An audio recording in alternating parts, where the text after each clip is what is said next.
Thank you sir.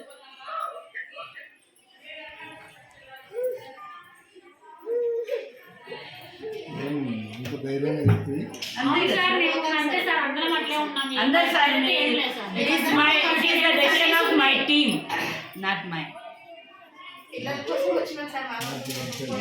ఖచ్చితంగా మేము మానవత్వంతో వ్యవహరిస్తున్నాం కాబట్టి చేస్తున్నాం.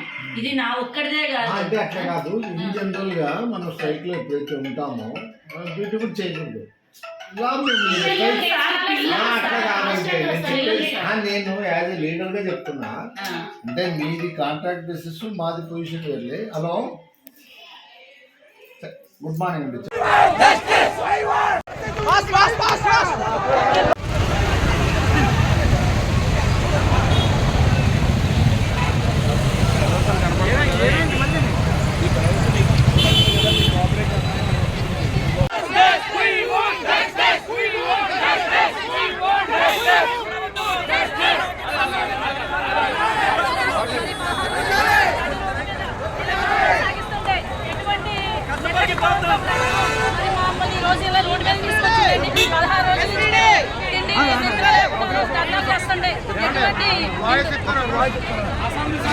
ప్రభుత్వం చాలా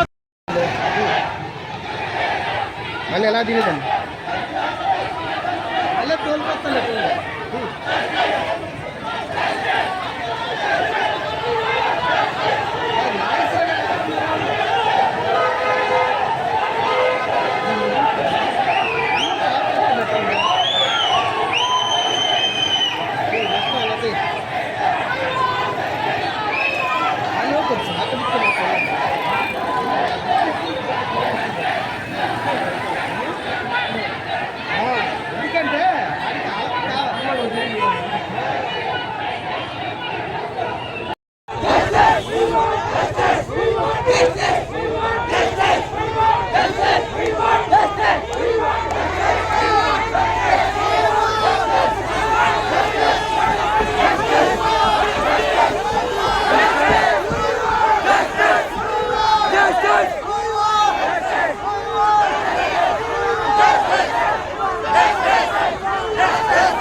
ఉద్యోగుల ఐక్యత, ఉద్యోగుల ఐక్యత.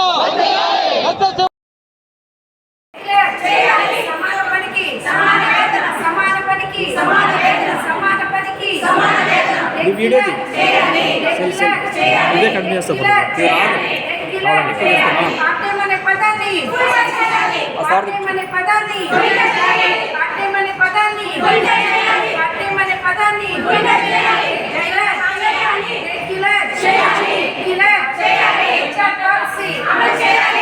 policy.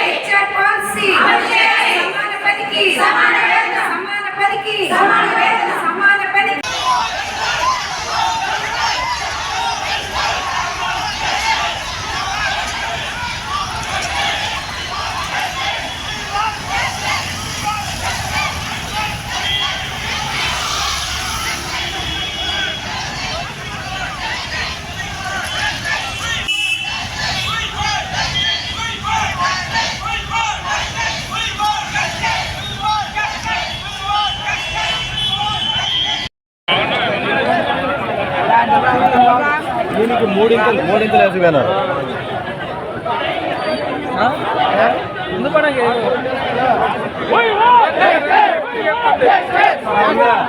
పట్ల ఉంటుంది అప్పుడైతే ఏమన్నా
Gue biasa pasti.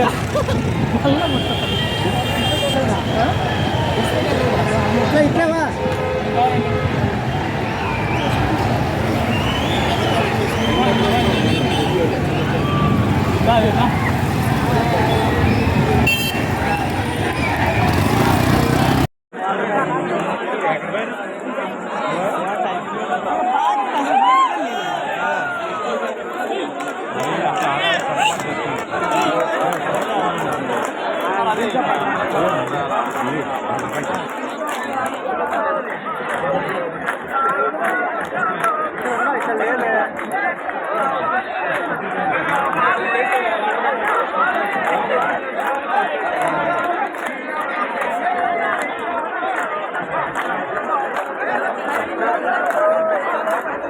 చాలా మంది వచ్చారు చాలా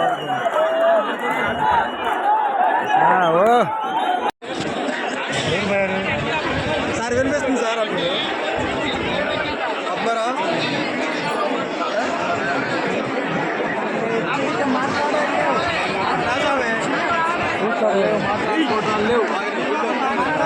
ఓన్లీ ప్రొసీడింగ్ కాపీ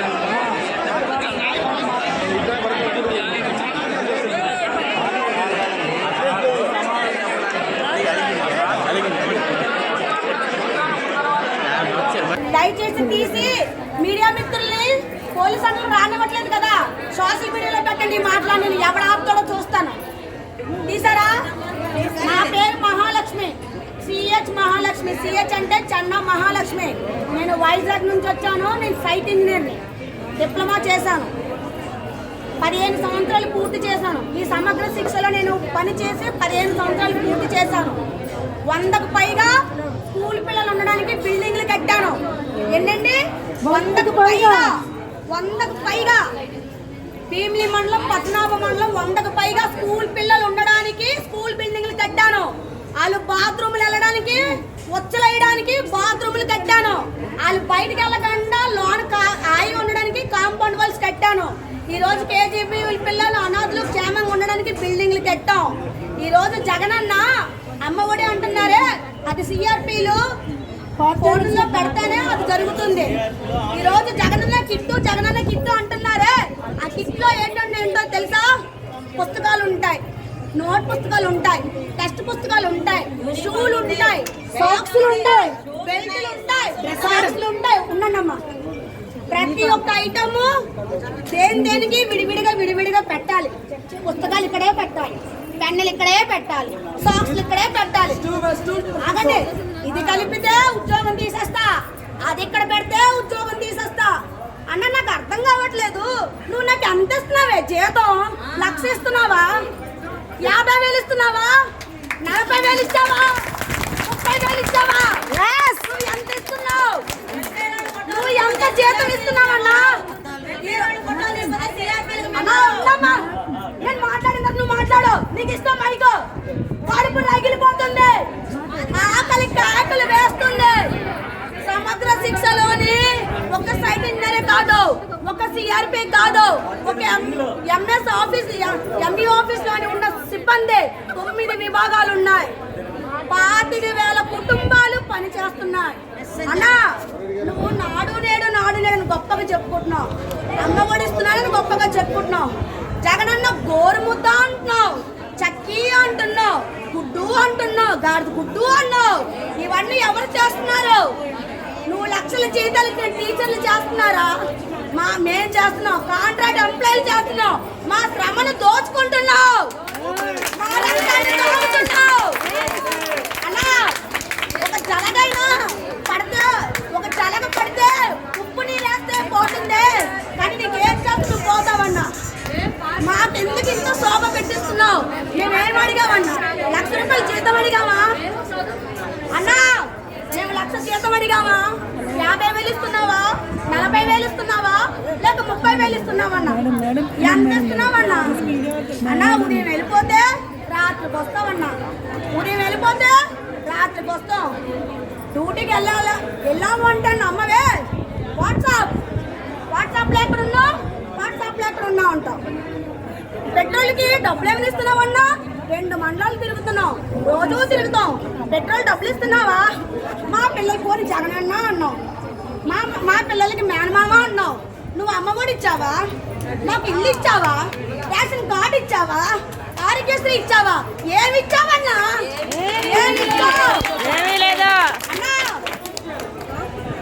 అన్నా, ట్రెజరీ జీతాలు అని చెప్పేసి అన్ని తీసేస్తున్నావు.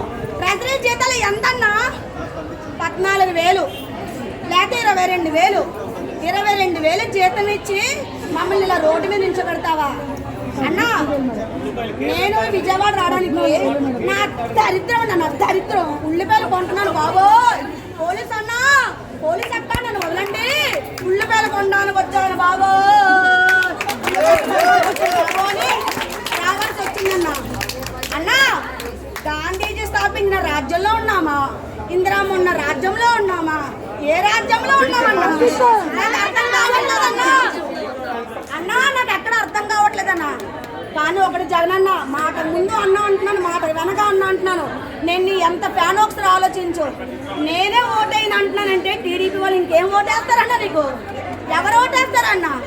ఇంతమంది ఆడోళ్ళు ఏడుస్తున్నారే, 16 రోజుల నుంచి సమ్మె చేస్తున్నామే, జీతాలు లేవు, క్రిస్మస్ చేసుకోలేదు, న్యూ ఇయర్ చేసుకోలేదు, అక్క చెల్లెలు మేనమామ మా పిల్లలకి మేనమామ అంటావు. నువ్వెక్కడ మానమావే? నువ్వెక్కడ మానమావా? పులివెందులు వెళ్ళి కేక్ కట్ చేసావు మీ నాన్నగారు సమాధి దగ్గర. మా ఆకలి ఎవరు తీరుస్తారన్నా? మాకు అన్నం ఎవరు పెడతారు? 4 నెలల జీతాలు లేవే. మా ఆకలికి ఆకలి నీకు వినిపించట్లేదా? మా ఆవేదన నీకు అర్థం కావట్లేదా? నా రోదన నీకు అర్థం కావట్లేదా? ఇది ఎక్కడ అన్యాయం? ప్రతి మాట మీడియా మిత్రులకి లోనికి రావనివ్వట్లేదు. ఓకే, ఎస్పీడీ ఆఫీస్కి వెళ్ళనివ్వట్లేదు, పాకిస్తాన్ వాళ్ళని కాబట్టి. పాకిస్తానీ ఆంధ్ర బోర్డర్లని దద్దరిల్లిపోవాలి. ప్రతి మాట పంపించండి, ప్రతి మాట ప్రతి వాక్యం పంపించండి అన్న. బైబిల్లో ఒక మాట ఉంటుందన్న, కత్తి పట్టుకున్నవాడు కత్తితోనే, ఖడ్గం పట్టుకున్నవాడు ఖడ్గంతోనే పోతాడు. నువ్వు ఏ వాగ్దానం మీద ఇచ్చావో ఆ వాగ్దానం నెరవేర్చకపోతే అదే వాగ్దానంతో నువ్వు బయటకు వెళ్తావన్నా. నువ్వు కూడా బయటకు వెళ్తావు. జై హింద్. ఉద్యోగస్తులు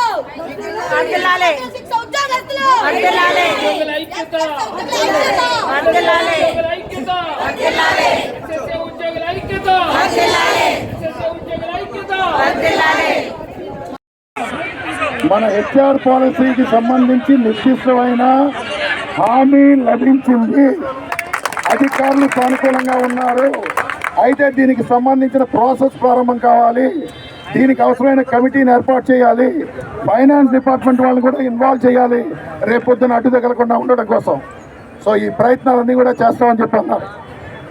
ఇక మిగిలిన అంశాలు ఏవైతే ఉన్నాయో, మనం ఇప్పటికే 16 డిమాండ్లు, అనుబంధంగా 10 డిమాండ్లు కూడా ఇచ్చాం.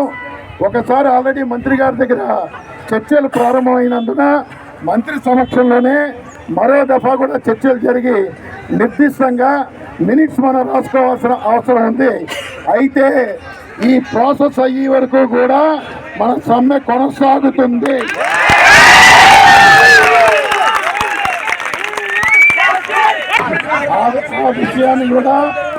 ఆ విషయాన్ని కూడా నిర్దిష్టంగా ఎస్పీడీ గారికి, మీ కేజీబీవీ అధికారికి చెప్పే వచ్చాం. రాతపూర్వకంగా మినిట్స్ లేకుండా ఇవి పరిష్కారం కాకుండా సమ్మె మాత్రం కొనసాగుతుంది. ఎన్ని రోజులైనా మా వాళ్ళు సిద్ధంగా ఉన్నారు.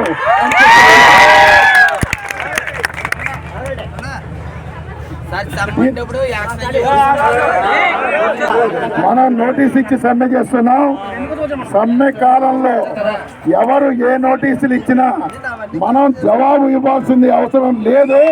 సమ్మె రోజుల తర్వాత చూసుకుంటాం. కాబట్టి మీరేమి కంగారు పడాల్సింది, అదే పడాల్సింది లేదు. సమ్మె మనం లీగల్గా నోటీస్ ఇచ్చాం, సమ్మె చేస్తున్నాం. షోకాజులు వాటికి కేజీబీలో ఉన్న వాళ్ళందరూ భయపడాల్సిన అవసరం ఏం లేదు. భయపడాల్సిన ఇతర ఉద్యోగులు కూడా భయపడాల్సింది లేదు. ఇది మేము చెప్పదలుచుకున్నాం. మీకు ఏదైనా ఆన్సర్ ఇవ్వాలన్నా రాష్ట్ర కమిటీ నుంచి పంపిస్తాం, అప్పుడు ఆన్సర్ ఇవ్వండి. అప్పటిదాకా ఎవరు కూడా మాట్లాడకండి. మీకు ఫోన్లు చేసి పిలిపించినా, ఫోన్లు చేసినా ఏ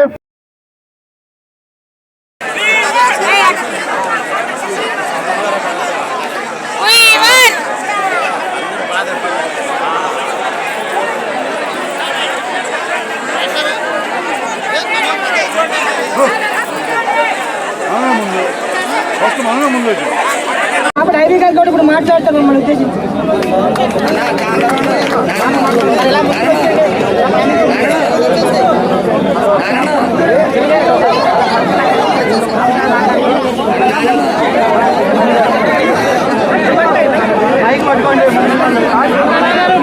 మీరు వచ్చేలా కూర్చోమంటారా, వెళ్ళిపోమంటారా?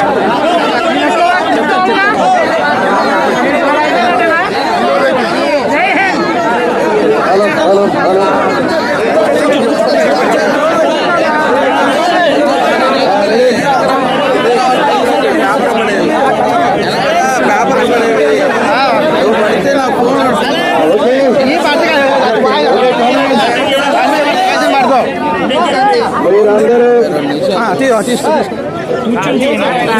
సమూహం అంతా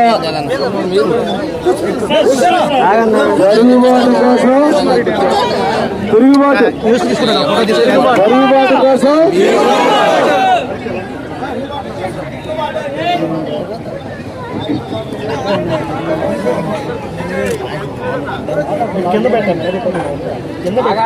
తిరగబడి తీరనిదేరో మాయమాలార తిరగబడి లేదురో మాయమాలార తిరగబడి తీరనిదేరో మాయమాలార తిరుగుబడి లేదురో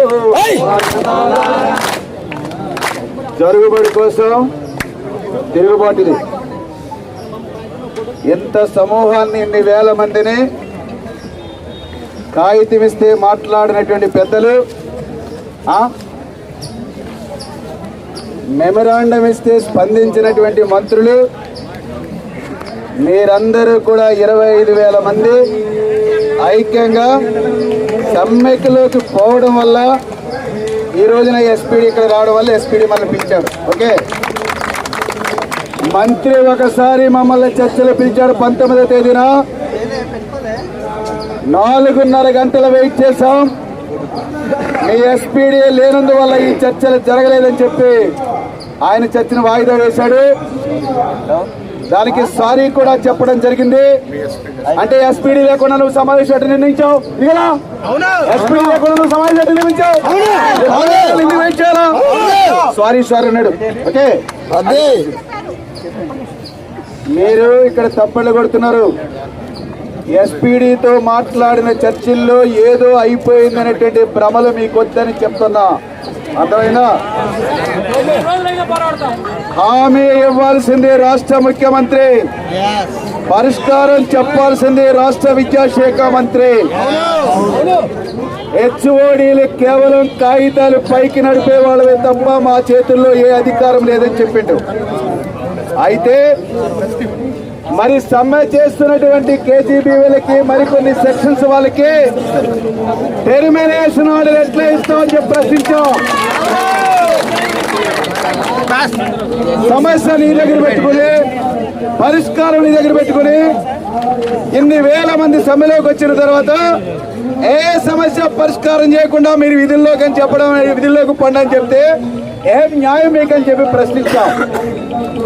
ఈ సమ్మె సెటిల్మెంట్ అయ్యే వరకు ఏ టెర్మినేషన్ ఆర్డర్ మీరు సర్వ్ చేయవద్దు, మీ అధికారుల ద్వారా ఎవరిని కూడా ఒత్తిడి చేయొద్దని చెప్పి ఈ నాయకత్వం అంతా కూడా గట్టిగా చెప్పడం జరిగింది. మనసులో ఏమనుకున్నారో చూద్దాం. అర్థమైందా? ఏదో మేమందరం చాలా గడిపాం. దాన్ని మేము తెలుసుకుంటాం. మీ మంత్రితో చర్చ అయిన తర్వాత సమ్మె చేయాలో అక్కర్లేదో మేము తెలుసుకుంటాం. అంతవరకు ఈ టెర్మినేషన్ ఆర్డర్ మీరు పక్కన పెట్టండి అని చెప్పి గట్టిగానే చెప్పి రావడం అనేది జరిగింది. తర్వాత మంత్రి గారు మీరేమంటే మీ డిమాండ్స్, మీ హెచ్ఆర్ పాలసీకి సంబంధించి ఫైనాన్షియల్ తేల్చాలా. అయినా ఆయన వ్యక్తిగతంగా అంగీకరిస్తాడు. మీ జీతం పెరిగలేదు, 1500తో మీరేం పని చేస్తారు, ఎట్లా పోతారు?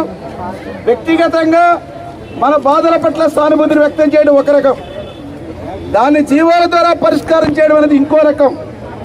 అయితే హెచ్ఆర్ పాలసీస్ అనేటువంటి విషయం ఫైనాన్స్ చేయాలా, మేము మా ప్రతిపాదనలు పంపాం అంటాడు. ఓకే, ఒకటి. రెండవది 23% పెంచాలని చెప్తున్నాడు. ఓకే, మన పోరాటం వల్ల కేజీబీవీల్లో కొందరికైనా 23%, 12,000 అన్నటువంటి వాళ్ళది 24,000, 26,000 పెంచడము, ఇది ఒక మన పోరాటంతో ఒక సాధించుకున్నాం. నేను అన్నా, మీరు ఎస్ఎస్ఎస్ సిబ్బందిలో కేజీబీకి సంబంధించి 23% పెంచారంటే పార్ట్ టైం ఇన్స్ట్రక్టర్లు అందుట్లో ఉన్నారు, వాళ్ళు 14,000 ఉంది. ఎందుకు పెంచలే?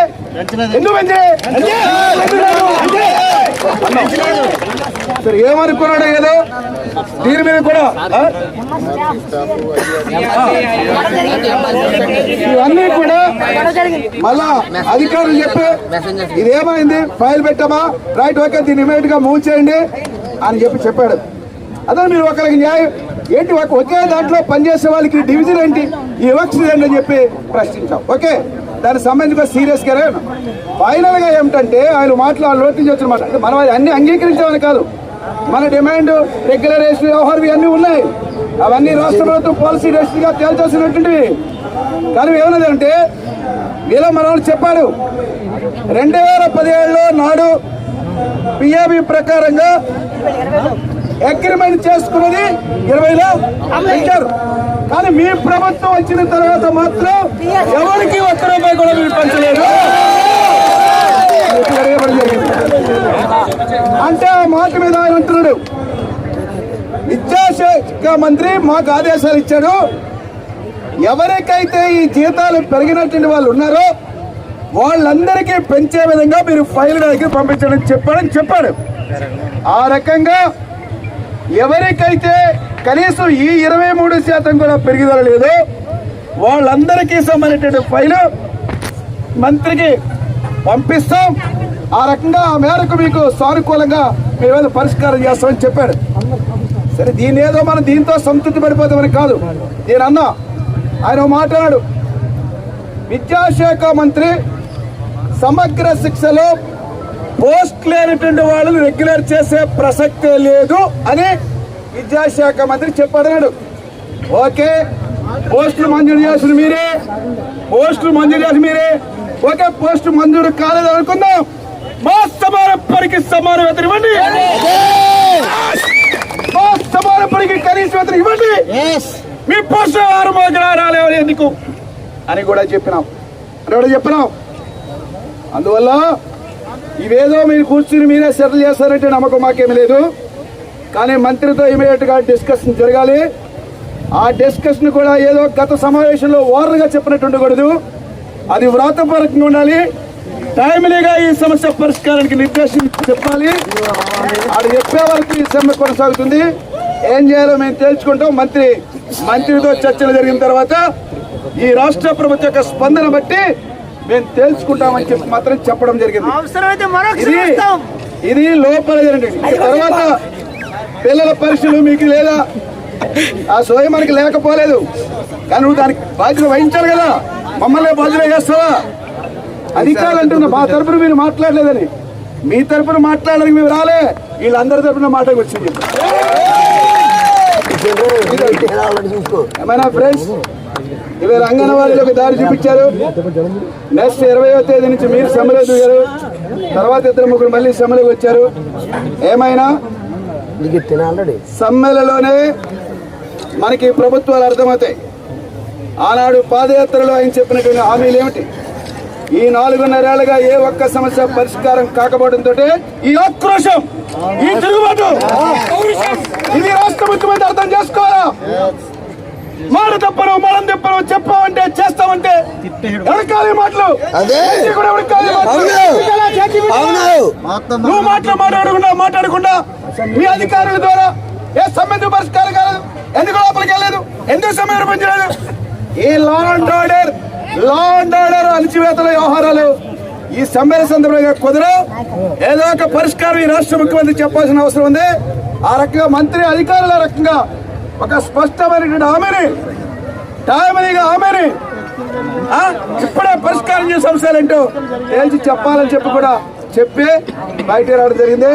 లోపల జరిగిన వ్యవహారం నాయకులందరూ మాట్లాడారు, నేను కూడా కొన్ని విషయాలు జోక్యం చేసుకున్నాను. ఓకే ఫ్రెండ్స్, ఏమైనా మరి పోలీసు డిపార్ట్మెంట్ చెప్తున్నారు మిమ్మల్ని అందరినీ ఇప్పుడే వదిలి పెడతామని చెప్పి మీరు చెప్పిన ప్రకారంగా వాళ్ళు ఇప్పుడే వదిలించారు.